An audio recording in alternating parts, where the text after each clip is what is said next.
Esse episódio do Agro e Prosa Podcast é um oferecimento da Grão Top. O tratamento ideal para o seu grão é com a Grão Top. A Grão Top trabalha com o controle de insetos em grãos e sementes armazenadas. A Grão Top, em parceria com a Ecopest Brasil, realiza os mais diversos tipos de serviços que o seu armazém ou fazenda necessita, como expurgo de grãos, profilaxia, limpeza e desinfecção de caixas d'água e manejo integrado de pragas sinantrópicas. Entre em contato com a Grão Top no site www.grãotop.com. O meu entrevistado de hoje será Pablo Paiva, médico veterinário e gerente de produto da Unidade de Negócios de Ruminantes da MSD Saúde Animal. E o tema da nossa entrevista será Manifesto Pecuária 100%. Pablo Paiva, seja bem-vindo. Como é que você está? Olá, Divino. Eu vou bem, e você? É um grande prazer poder participar aí do seu programa. Muito obrigado. Prazer compartilhado e com certeza vai ser uma prosa muito boa. Vamos falar de pecuária. Eu adoro falar de pecuária, viu, Pablo? Porque sempre tem novidade, sempre tem coisa boa acontecendo. Bom, eu sou suspeito, né? Trabalho com pecuária já há bastante tempo e também gosto muito. Eu acho que eu durmo, respiro pecuária, durmo, sonho com ela. Tem quanto tempo que você trabalha com pecuária? Profissional, eu trabalho na atividade já há 20 anos, né? Como médico veterinário, mas estou na atividade desde criança, né? Meu avô era... Igual eu falo, meu avô era catireiro de gado, era? No sul de Minas. Então eu cresci nesse meio, né? Então desde pequeno. Mas seu avô buscava gado. Tinha muita gente que buscava gado aqui em Goiás e levava para Minas. Cara, eram meses andando com aquele gado. Era uma luta. Eu não sei muito a origem, mas meu avô comprava e vendia gado ali no sul de Minas por muitos anos, né? Enfim, mas tinha realmente esse movimento do gado ir daqui para Goiás, volta para cá, enfim, o gado fez o Brasil, né? Fez o Brasil. Eu vejo hoje tanta resistência à pecuária, né? Tanta gente falando mal da pecuária, falando mal da carne bovina. Cara, dá uma dor no coração, sabe? Pensar que esse Brasil foi forjado em cima disso e hoje as pessoas falam sem conhecimento nenhum, né, Pablo? Pois é, esse é um ponto bastante importante, Divino. Se a gente for olhar, eu sempre faço esse paralelo. O Brasil foi descoberto em 1500. Então, assim, a gente tem uma atividade pecuária no Brasil que ela tem 500 anos. A gente conhece empresas que são mais velhas que a atividade pecuária brasileira. Então, assim, se você for pensar na evolução, o que o gado zebuíno e o próprio taurino, né, vem fazendo ao longo dos anos, a própria braquiária, né, que era de origem sul-africana, a adaptação que isso teve no território nacional é tão grande. Então, assim, a gente, como país, tem a vocação de ser um país de pecuária, né? Então, essa é a vocação brasileira, na prática. Nós fomos forjados e fomos desenvolvidos na pata do boi, né? Eu sempre repito isso, o que eu vou falar agora não é novidade nenhuma. Quem me acompanha já ouviu isso, acho que alguns milhares de vezes. O Brasil não é o país do carnaval e nem é o país do futebol. Nós somos o país do agro e a gente tem que aprender a ter orgulho disso. Eu estava assistindo, alguns dias atrás, uma entrevista do ministro da Agricultura e Pecuária e um tanto de gente falando um bando de asneira, sabe? O agro é tóxico, o agro é isso. Cara, é muito fácil, para de comer. Não come mais, não veste roupa mais, não anda de carro porque tudo no seu carro é agro, pneu, né? Não dorme mais porque o seu lençol é agro. Então, assim, é um bando de chato, sabe? Esses caras têm que parar de ser chato, cara. Mas esse é um ponto que você está trazendo bastante importante. Eu falo nós, né? Eu me insiro nesse discurso.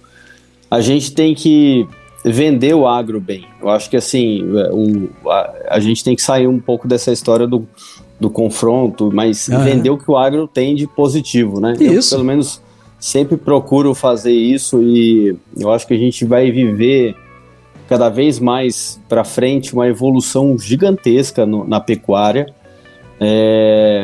a passos largos. A gente evoluiu muito desde o início até aqui, né? Então, assim, se a gente for olhar o Brasil Nós somos referência em biotecnologia da reprodução bovina no mundo. Sim. Né? A gente hoje é um dos maiores países produtores de carne do mundo, carne bovina, né? Então, assim, a gente está saindo de uma carne talvez até mais comoditizada para crescer num mercado de carne de qualidade, né? Então, assim, que é o que a gente vai falar aqui, acho que até do movimento Pecuária 100%. Que vem para valorizar tudo isso aí. Né? Quando eu era menino, minha mãe falava assim, vai lá no açougue e compra uma carne de segunda boa. Então, era... Carne de vaca, né? Era carne. Compra uma carne de segunda boa. Cara, acabou esse negócio de carne de segunda. Carne, né? Carne é carne, né? Mas vamos falar aqui um pouco da MSD Saúde Animal. Como é que você foi parar nessa empresa e quem é essa empresa? Puxa, a MSD Saúde Animal é uma empresa que está no Brasil há muitos anos, é uma empresa norte-americana, né, de formação, a Merck, né, farmacêutica humana, e tem o seu braço MSD Saúde Animal como a área farmacêutica veterinária no seu negócio, né. Aqui no Brasil a gente já está há muitos anos, né? São mais de 150 anos aqui no Brasil, e nós temos 2 fábricas aqui, uma fábrica em Cruzeiro, aqui no estado de São Paulo, temos uma fábrica em Montes Claros, em Minas, e a gente tem uma unidade fabril que veio com a aquisição da Allflex, que fica em Joinville, né? A Allflex é uma empresa que trabalhou há muito tempo com a questão de identificação e monitoramento, e a MSD adquiriu as atividades da Allflex já faz um tempinho. Então nós temos 2 fábricas e a Allflex pode ser considerada 3 unidades fabris aqui no Brasil, né? É uma empresa líder no segmento, né, de saúde animal, e que vem contribuindo aí com a evolução da pecuária por muitos anos, né? A gente tem marcas aí muito consagradas quando a gente vai pensar na parte, no negócio de ruminantes, né, que estão no dia a dia do pecuarista aí, na atividade, né. Ô Pablo, vocês lançaram um manifesto que se chama Pecuária 100%. O que é esse manifesto? Qual o objetivo dele? Divino, a gente está num momento de pecuária muito, muito importante. O que eu falo, o movimento Pecuária 100%, ele vem como uma forma de valorização da atividade da pecuária, né? Todo esse contexto que a gente estava contando de evolução, da adaptação da atividade pecuária no Brasil, e ele vem chamar a atenção o porquê que a gente precisa continuar sendo 100%. A gente está o Brasil tem um plano que chama PNEFA, que é o Plano Nacional de Erradicação da Febre Aftosa, que ele prevê que em 2026 o Brasil vai ser livre de vacinação, livre de aftosa sem vacinação.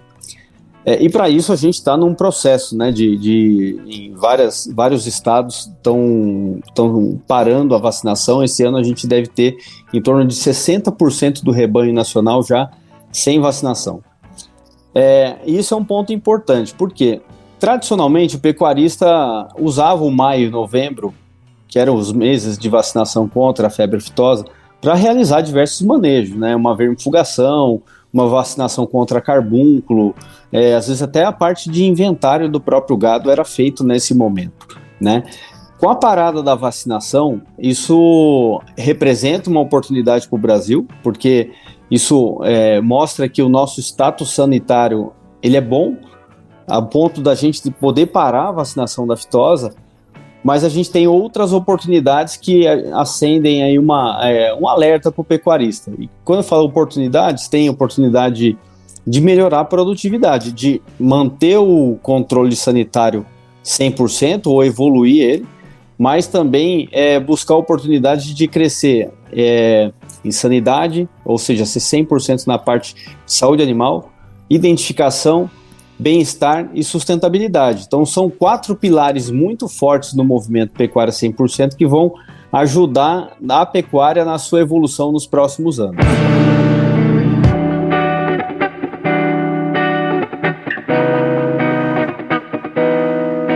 Pablo, você acha que pode acontecer um relaxamento? Eu não sei se a palavra seria essa, mas assim, de repente o produtor não tem mais o pecuarista não tem mais que vacinar e tal, então ele acaba entrando numa zona de conforto e não tendo esses cuidados que ele tinha, né, já tradicionalmente? Eu acho que pode acontecer, o movimento Pecuária 100% vem exatamente para reforçar essa comunicação, né? Para evitar que isso aconteça. Né? Porque o maio e novembro são manejos tradicionais. Agora, se a gente for pensar na atividade pecuária, ela é de certa forma complexa, né? Então a gente tem atividade de cria, recria, engorda, tem fazenda que faz tudo, enfim, e isso vai abrir a oportunidade da gente conversar quais são os cuidados nas diversas categorias, né? Então, assim, é uma evolução profissional do que a gente vai ter com a pecuária, né? Pensando nos próximos anos. É óbvio que, assim, a gente já viu algumas experiências anteriores. Vou dar um exemplo, né? O estado de Santa Catarina, no primeiro ano, quando eles pararam a vacinação, foi o primeiro estado a parar, a gente observou um aumento na mortalidade dos animais, chegando a 7%. Desses 7% do rebanho, a maior parte desses animais que morriam eram animais que morriam por clostridiose, que é o carbúnculo, né? Então, assim, precisa estar atento nisso. Vacina contra carbúnculo é uma vacina de baixo investimento que protege um patrimônio muito importante, que é o rebanho do pecuarista, né? Então, tem que tomar muita atenção com isso. Você não acha que tinha que ter uma obrigatoriedade? Por exemplo, a Agrodefesa aqui em Goiás, eles exigem a obrigatoriedade da vacina contra a raiva. Contra a raiva em função de morcegos. Então, quando tinha que vacinar para a aftosa, já fazia também essa vacina contra a raiva. Agora que não tem mais, eles estão reforçando que tem que fazer a vacina contra a raiva. Não deveria haver um trabalho de conscientização nesse sentido? Eu acho que, assim, eu até não falaria de obrigatoriedade. Eu acho que, sim, o trabalho de conscientização ele é importante, né? A gente tem dois cenários, né? Quando a gente trata de zoonose, né? No caso da raiva, aí eu acho que tem esse trabalho do órgão estadual, órgão público, né, de trabalhar, conscientizar e obrigar a questão da vacinação. Mas quando a gente vai para outro cenário, né, às vezes de problemas, de doenças que impactam na produtividade, o órgão, acho que aí tem um trabalho do pecuarista, né? O pecuarista tem uma função muito importante nessa evolução, né? Aliás, assim, a pecuária chegou muito aonde ela chegou pelo próprio trabalho dos pecuaristas, né? Lógico, com certeza. Quais são os cuidados necessários, Pablo, que devem ser mantidos para minimizar os impactos do fim da obrigatoriedade da vacinação contra a fitosa? Tem algumas oportunidades que a gente precisa continuar atento ou até melhorar. Dá um exemplo, o controle de parasitas, né? O controle de parasitas, a gente estima que causa um prejuízo para o Brasil de 14 bilhões de dólares, tá? Metade disso, 7 bilhões, é causado pela verminose. É um número, de certa forma, difícil, às vezes, do pecuarista entender, né? 7 bilhões de dólares é um valor financeiro muito grande. Vamos trazer para a prática. As parasitoses, a verminose, ela faz com que o animal deixe de ganhar em torno de 20 a 40 quilos, depende da categoria, né? Então são 20 a 40 quilos de peso que o pecuarista deixa de ganhar dentro da fazenda. Então se a gente consegue fazer um controle correto, a gente consegue trazer esse ganho para dentro de casa. Quase uma arroba de boi que a gente traz para dentro de casa. Uma vacinação clostridial bem feitinha, né? A gente está falando aí de reduzir mortalidade, às vezes de rebanhos de 10%, 7%, para um nível aí de 1,5% a 2%, né? Além de outras práticas que a gente precisa fazer na fazenda. Então, o que é importante para o pecuarista nesse momento? Se conscientizar que ele precisa implementar um calendário sanitário, né? A gente falou muito nesses últimos anos, né, de vacinação, pela questão do Covid que a gente passou, né? E isso também precisa ser levado em consideração quando a gente pensa no rebanho. Fazer um calendário sanitário não é só um calendário de vacinação, mas é um calendário que vai organizar a gestão da fazenda, os manejos e também a utilização dos produtos mais importantes, pensando nas categorias que a gente tem na fazenda, né? Então, a gente está num momento muito importante para a gente levar essa democratização do calendário sanitário. O pecuarista está familiarizado com esse calendário? Já é uma prática ou é algo que tem que ser trabalhado e construído, principalmente daqueles mais tradicionais, aqueles que estão mais tempo na atividade? O calendário sanitário, de certa forma, se a gente for pensar no manejo de maio e novembro, o pecuarista está familiarizado com isso. Só que maio e novembro, às vezes, não são meses, isso falado até pela comunidade científica. Não são meses, às vezes, ideais de manejo, pensando no controle de parasita ou no controle de clostridiose, próprio manejo de brucelose. Então, assim, pensando na prática, ele estaria habituado no cuidado de em pequenos manejos. Só que isso, o calendário sanitário, ele é algo mais elaborado, né? Então a gente precisa trabalhar nessa conscientização de pecuaristas e técnicos, né? E aí eu chamo um pouco a responsabilidade dos médicos veterinários nesse momento, né? E outros técnicos, dos próprios canais comerciais, de poder orientar o pecuarista de uma forma correta. E o movimento Pecuária 100% vem exatamente nesse sentido. Dentro lá da nossa página do Pecuária 100%, tem toda a descrição, o que é o movimento e tal, e o pecuarista consegue fazer um calendário sanitário personalizado. Então ele consegue lá entrar na nossa página, fazer o seu calendário por categoria, dividido lá em bezerro no pré-desmame, no desmame, animais adultos, animais de terminação, quais os principais cuidados pelos meses do ano. Então é onde a gente consegue organizar. Dá um exemplo prático. Uma fazenda de cria, quando é que ela começa a estação reprodutiva dela? Então, se ela começa lá em agosto, setembro, outubro, a gente vai ter nascimentos muito concentrados de julho até outubro, provavelmente. Então, os desmames vão acontecer entre abril, maio e junho. Nesses momentos, a gente precisa ter essas épocas bem definidas para a gente elaborar o calendário sanitário para um controle de verminose, um manejo de maternidade, quando que a gente precisa ter o cuidado de vermifugação com as vacas, se a gente vai fazer isso no momento da IATF ou se é no desmame dos animais. Então essa conversa, ela precisa ser reforçada, que é o que a gente quer fazer com o movimento Pecuária 100%. Então é um ponto muito importante esse aí, do calendário, dessa democratização e desse entendimento.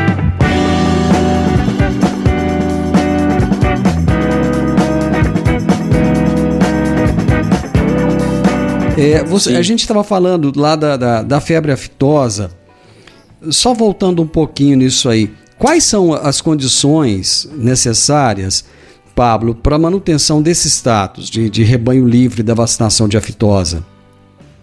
Bom, a gente tem que continuar fazendo a nossa lição de casa bem feita, né? O Brasil, ele já tem um plano estabelecido de erradicação da febre aftosa. Então, assim, nós não temos um vírus brasileiro, né? O vírus da aftosa aqui, a gente já fez um trabalho muito grande de vacinação do rebanho. Então, a gente está na fase agora de parada da vacinação, né? Então, assim, o pecuarista vai aumentar a responsabilidade dele na questão de cuidado com os animais, né, com relação a tudo que a gente falou, de parasitas, de clostridiose e outras doenças. E com relação à febre aftosa, o próprio órgão público está trabalhando muito forte na questão da comunicação, né? Comunicação e identificação muito rápida caso surja algum foco. Isso precisa ser comunicado de certa forma rápida para que os órgãos competentes possam agir com celeridade e tratar isso de uma forma e isole o caso, né? Então isso é um ponto muito importante, que é o pecuarista ficar atento a qualquer sinal para que ele possa procurar um órgão competente para poder pedir um apoio nesse sentido, né? O próprio Ministério da Agricultura vem divulgando isso.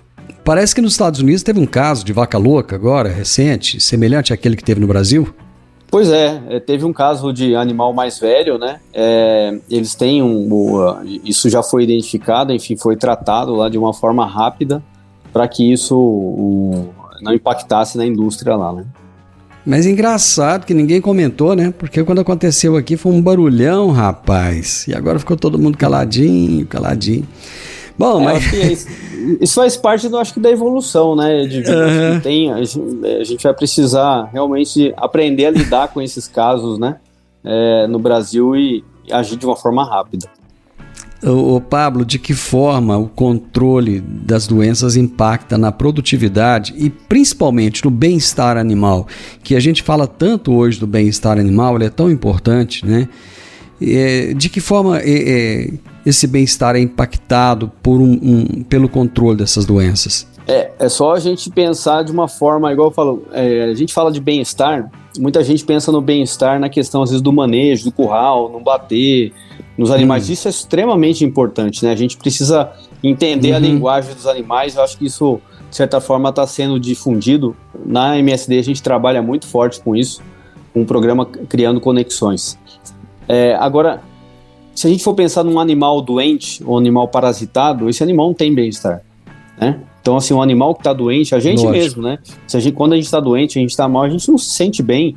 Então, assim, o animal precisa ser bem cuidado. Quando eu falo bem cuidado, tratar quando precisa tratar. Quando a gente identifica um animal que está doente, ele precisa de um acesso a um veterinário, a um antibiótico, a um anti-inflamatório.